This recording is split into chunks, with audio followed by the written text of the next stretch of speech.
Rivals fans, and welcome back to the Rivals Report, the show that gets you up to speed on Rivals esports news in a nice, bite-sized package. My name is Diatonic, and this is the Rivals Report number 45 for the week of April 20th, 2026. Powered by Autofull. Be your own hero. On this week's report, the first Marvel Rivals Ignite Champions of the Year have been crowned. We've got your Ignite headlines from a busy playoffs week in the Americas and EMEA. Plus, we're going big on community tournament news this week as INGAGE kicks off the second season of their Marvel Rivals Grassroots series. And the competition in Solo Stacks Crownbreaker series is heating up, with Ignite Academy teams and MRC challengers entering the fray. Well, the fourth full week of the Ignite preseason draws to a close, and with it, we crown the first champions of the year in both the Americas and EMEA regions. It was a brutal playoffs week for both regions, with plenty of upsets and drama, and no shortage of surprises. It also involved some long nights, as teams found a way to max out almost every set over the last couple days. Let's start with some headlines out of the EMEA region. Aside from who won the region itself, likely the biggest story coming out of EMEA playoffs this week is the fall of Virtus Pro. VP have been the tournament favorites since the start of the year and are the defending world champions, but they found some roadblocks in their way this playoffs. The first of which were their old rivals in Navi, who they tangled with in the upper bracket semifinals. VP would come out of the gate strong in the map 1 win, but would fade fast. Navi started to take control on map 2, scored a shutout on map 3, and sent them packing to the lower bracket with a close shave on map 4. But Navi have defeated them in the past, so it wasn't the most shocking part of this story. What did turn heads was when they again ran into trouble against Rad in the lower bracket quarterfinals. It initially looked like a classic VP open and shut as they took the first 2 maps handily, but this new Rad roster would lock in and pull off a generational reverse sweep against the world champions, leaving them flat on their backs and staring up at the lights. Fi would take to X after the match and say that they've, quote, never been more lost on the meta. It's quite an interesting time in competitive Marvel Rivals, with maybe one of the wackiest metagames we've ever had, so it seemed they just couldn't quite find the answers in this field. We again have to talk about Shikigami this week as well. They had a solid performance in the group stage, as mentioned in the past on the Rivals Report, and they'd take a solid win in the first round of playoffs over Rad. They'd take Team Heretics to task in the upper bracket semifinals, going all the way and falling just short in a map 5 heater on Spider Islands. But that would only unleash a lower bracket demon as they'd shred through the Fire Strays in a wild 5-map series and slice and dice Rad yet again in another sweep. After that brief training arc, they'd be pitted against Team Heretics yet again in the lower bracket finals, and it ended up being a back and forth for the ages. But they find themselves boxed in on Krakoa for map 5 yet again, and would fall just short. But what a run for this roster, placing 3rd place over some other tough teams like Rad and even Virtus Pro. No doubt Shiki are looking to pull back the slingshot and deliver a wild run in stage 1 as well. But with Shikigami vanquished, Team Heretics will move on to face Navi in the grand finals. This was also a rematch from back in the upper bracket finals, where Navi would close out a quick 3-0 against TH. And from the beginning of this match, it seemed like Navi were headed for yet another shutout, winning an uncontested Hell's Heaven, followed by a more narrow win on Yggdrasil Path. But TH would finally break their loss streak against the 2025 runners-up as they'd pick up a rejuvenating win on Central Park. It seemed like things were going their way, but this would merely be a minor setback for Navi, and they'd pick up the ball and run with it. They'd get their groove back by winning on map 4, and complete a shutout on Krakoa for map 5 to take the series and tournament 4-1 overall. And a massive win for this Navi roster, who seemed to struggle a bit during the group stage. It's clear by their playoff performance, with a map score of 13-3 overall, that this powerhouse is back in full force. Swamp Gaming had a breakout performance in the Americas playoffs, perhaps one of the most eyebrow-raising runs we've seen from an Ignite team yet.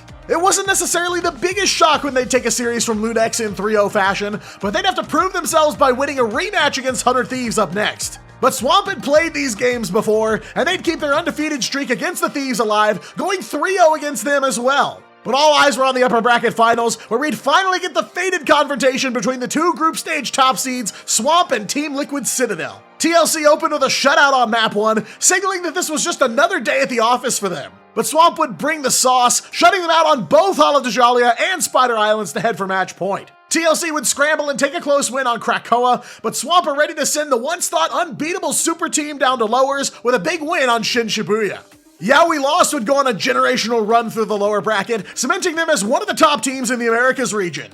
Their playoff campaign started on a high note with a 3-2 win over NRG, but the good times were cut short with an unceremonious 0-3 defeat at the hands of Liquid Citadel. It was a long path through lower bracket for them, but they take it in stride by taking a solid 3-1 win against Lunex to kick it off. They'd come face to face with Sentinels for the first time, who were hot off their elimination match with 100 Thieves. YWL would keep their loyal fans on the edge of their seats, going all the way to a map 5, but just before taking a wrong turn to Sin City, YWL were able to pull off a last map win on Midtown. They'd get their rematch opportunity against Liquid Citadel in the lower bracket finals. They'd find a way to take a map off the TLC powerhouse and make them bleed, but they couldn't get the job done, falling just short of grand finals. And that would give us a once-in-a-lifetime matchup twice in the same tournament, as Liquid Citadel would look to vanquish their demons in Swamp in the grand finals. This was, I would argue, a history-making series, being one of the most contested in the Americas region thus far.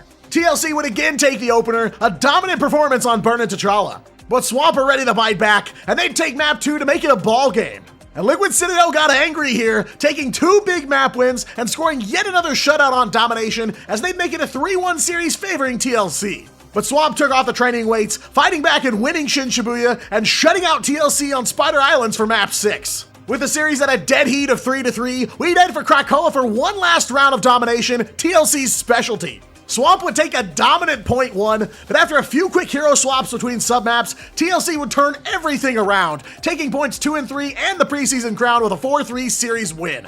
It was undoubtedly cinema from both regions to wrap up the preseason, with a veteran team scoring a big win in the EMEA region and the newly formed super team in the Americas bringing home the gold. But the preseason action is far from over. The Pacific region is just heating up, with Asia playoffs taking place this week and Oceania teams hitting the battlefield for the first time as well. I'll be back on the desk all this week to cover all the Pacific region, so be sure to tune into the official Rivals Twitch or YouTube or in-game on the esports tab. I'll be posting some previews and predictions for the Pacific region, so be sure to check out the Shorts tab here on my YouTube channel or head over to my TikTok for some more Ignite Pacific content coming soon. Moving to some community tournament news now, INGAGE is back in action with the second season of their Marvel Rivals Grassroots tournament known as MRGR. We covered the first season of MRGR way back in the earliest days of the Rivals Report, where Pulsar Esports, previously known as Dawncore, emerged as the clear favorites, carving a path through all the opposition. They'd go on from there to begin playing in Ignite, so MRGR has been known in the past to create Ignite caliber teams. Season 2 brings 4 highly competitive teams from the EMEA region together to compete in a few weeks of round-robin competition before moving on to the finals to find out who some of the best up-and-comers are in the EMEA region. The field encompasses some top MRC teams, including Chicken Jockey, Planet Sainage, Menace, and EMP Apollo doing battle. They'll be fighting it out in best-of-3s over the next few weeks, with each team getting opportunities to face one another to build some skills and show their stuff. It's broadcast every single Wednesday, with the action being brought to you by Spartan Tano, Initialize, myself, and fellow packcaster Keg. The first week of matches is in the books, and we've got some highlights for you. The first matchup to kick off Season 2 was between EMP Apollo and Chicken Jockey, who recently placed top 8 in Season 6 of the Marvel Rivals Championship. That series would kick off on Hell's Heaven, and these teams would find themselves caught in a tug-of-war from the very first checkpoint. Chicken Jockey would end up clearing both capture points, but they were both fairly close, with Apollo not far back in the rearview mirror. The brawl would continue to Spider Islands, with Apollo taking the first attack. But thanks to some nasty combinations of Strangling Prison, Raging Royal Flush, and Galactic Legend, Chicken Jockey would lock in a full hold on defense. It would take a bit of time, but with about 30 seconds left on the clock, Chicken Jockey would complete the layup and take the season opener 2-0. I'd hop on the desk for a marquee matchup up next, seeing Chicken Jockey face off with Planet Sainage, who've also found themselves in the top ranks of recent MRCs. It was back to Hell's Heaven for another round of domination, and Planet Sainage would immediately show they were in another galaxy, taking the first checkpoint almost entirely uncontested. It was more of a struggle on the second point, but thanks to some daredevil magic from Allegator, Sainage would take the first map. Museum of Contemplation was up next, with Chicken Jockey leading the charge. They'd slip through Sainage's fingers on the first 2 checkpoints, but would finally be ground to a halt just short of the third. And Planet Sainage had their work cut out for them as they switched sides, and it'd be a brawl to the very end, but under a lengthy overtime, Sainage managed to make it a clean 2-0 sweep. That's all the action for week 1, but the MRGR will be back for plenty more starting tomorrow afternoon as of the uploading of this video. You can watch every single match of the MRGR over on the ENGAGE Twitch channel. As always, link is in the description. And we're going big on community tournament news this week, as we're checking back in on Solo Stacks Esports Crownbreaker Weekly Series once again. This weekly tournament that encourages champion win streaks keeps growing by the week, with a number of big-name teams joining in for the 5th week in a row. In case you missed it, the current reigning champions are Vengeful, who placed 4th in the Season 6 MRC in the Americas region. They've won every single week of Crownbreaker since the series began, meaning they were going for their 5th straight win here. But heavy is the crown, and their growing win streak seems to have brought the talent out of the woodwork. There were a number of Ignite Academy teams entering the fray in this tournament, including Swamp and Nightmare Academy. Zero Requiem, a fairly new MRC team that only just recently announced their roster, returned for another week of Crownbreaker after making it all the way to Grand Finals last week. This week's tourney also saw the return of Foxhound, who were last spotted in EMEA Stage 2 last year. And there were a few other interesting names to round out the field, like EI Nerd Esports from Brazil, the Indiana University Rivals team, and more. Vengeful would rip and tear their way through the field into another Grand Finals. They'd cross paths with Zero Requiem in round 3, and though ZR would take a map off them, Vengeful would keep the steamroller moving, defeating Dallas R in the semifinals as well to lock in their 5th consecutive Grand Finals. They've been challenged by a number of different teams in this tournament in the past, but the squad stepping up to the plate this week was Nightmare Academy. Nightmare have recently tuned up their Academy roster, bringing in the likes of 762, who played for YFP during Stage 2 of Ignite last year, and some other names like John Porky, Havoc, and Crimson.